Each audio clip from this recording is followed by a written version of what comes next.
Hi, my name is Antea. Today I want to talk to you about our long-lasting leaf water stress detector that is based on an infrared micromechanical photoswitch and a solar-powered sunlight digitizer. First of all, why are we working on this topic? Well, within the next 30 years, the agriculture industry will face a global 70% increase in food needs. This, together with the increasingly reduced availability of arable land, leads to an urgent need for yield optimization and resource utilization reduction. So we believe that a high-granularity sensor network that provides real-time data on plants' water stress could help with it. And for this reason, our team has been working on a miniaturized, low-cost, low-power water stress sensor based on our recent advances in zero-power infrared plasmonically-enhanced micromechanical photoswitches, which we are going to use here as a core sensing element and to which I will refer over this presentation as PMP.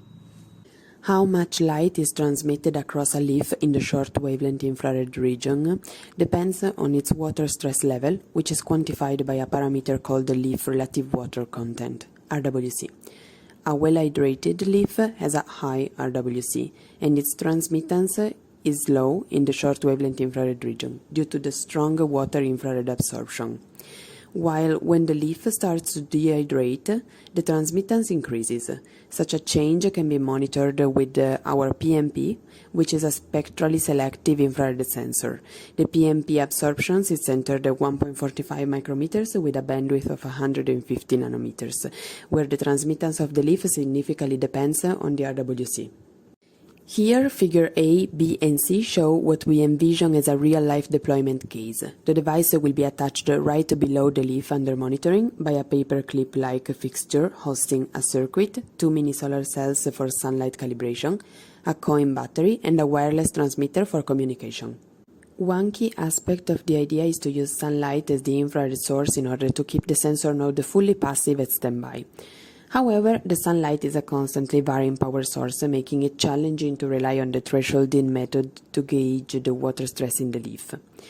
For this reason, in this work, for the first time, a self-sustaining sunlight digitizer circuit was designed and integrated with our PMP to bias it only when the sun intensity is within a predefined window, as shown in figure D.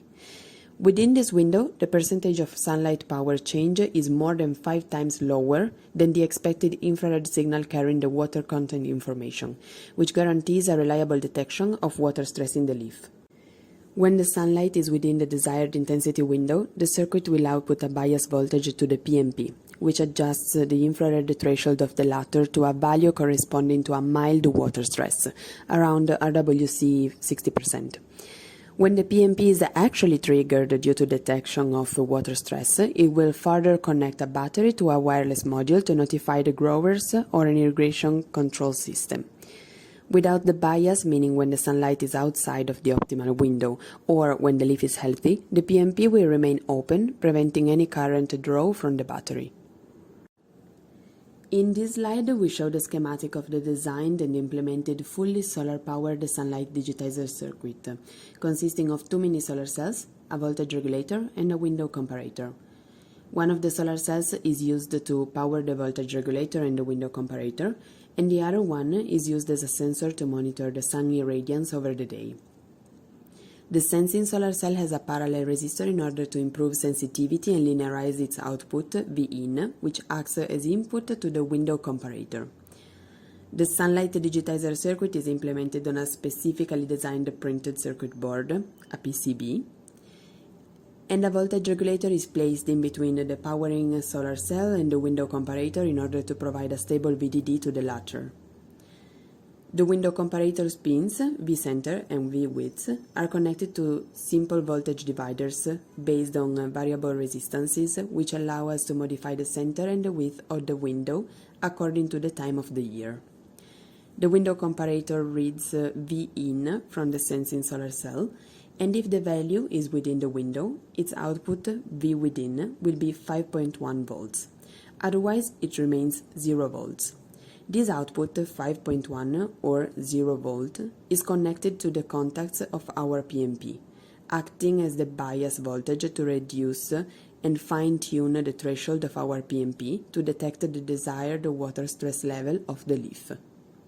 Since the solar cells are sensitive in the visible light spectral band instead of in the short wavelength infrared, in order to confirm that the sunlight intensity in both spectral bands scales in the same way throughout the day and establish the link between them, an online calculator is used to check the sunlight power density in these two bands in different day and time, but also latitude, longitude, and azimuth and tilted angle of the sensing solar cell. This figure here shows that the irradiance in the visible light band varies in a similar manner as the one in the short wavelength infrared band, and for this reason we are therefore relying on a solar cell's output to estimate the power variation in the short wavelength infrared band.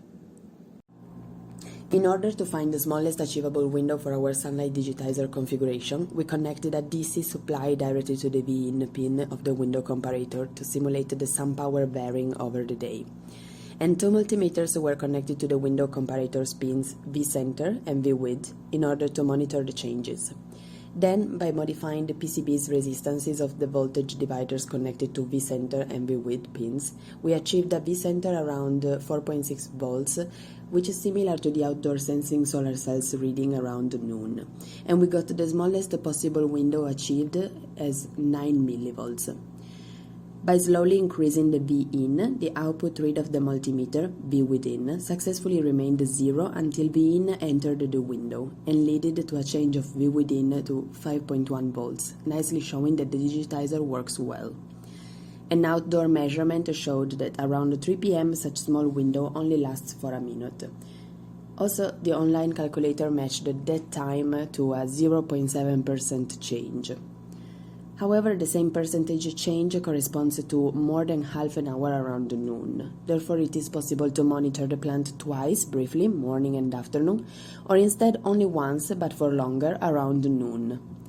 The percentage change is small enough to ensure a false alarm-free, water stress-dependent 3.7% change in transmittance, which corresponds to a drop of RWC from 100% to 60%.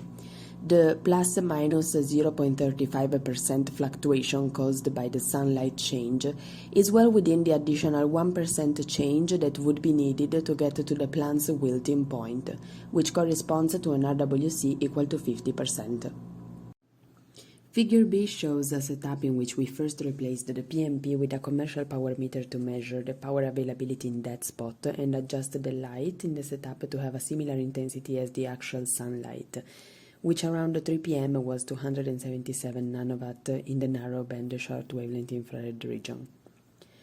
The PMP was then placed back into the mini vacuum chamber as shown in the actual photos C and D, with the goal of integrating it with the sun digitizer and use its output as a bias for the PMP. First, the PMP's pulling voltage was found to be 6 volt by sweeping rising values of voltage across the PMP through a connected source meter until the PMP closed. Then, the circuit shown in figure A was implemented. To protect the PMP, a 5.1 megaohm resistor was placed in series with the circuit in order to limit the current to 1 microamp. To check the current across the circuit, we used an amp meter, and then we changed the output power of the lamp in order to simulate the changing sunlight over the day.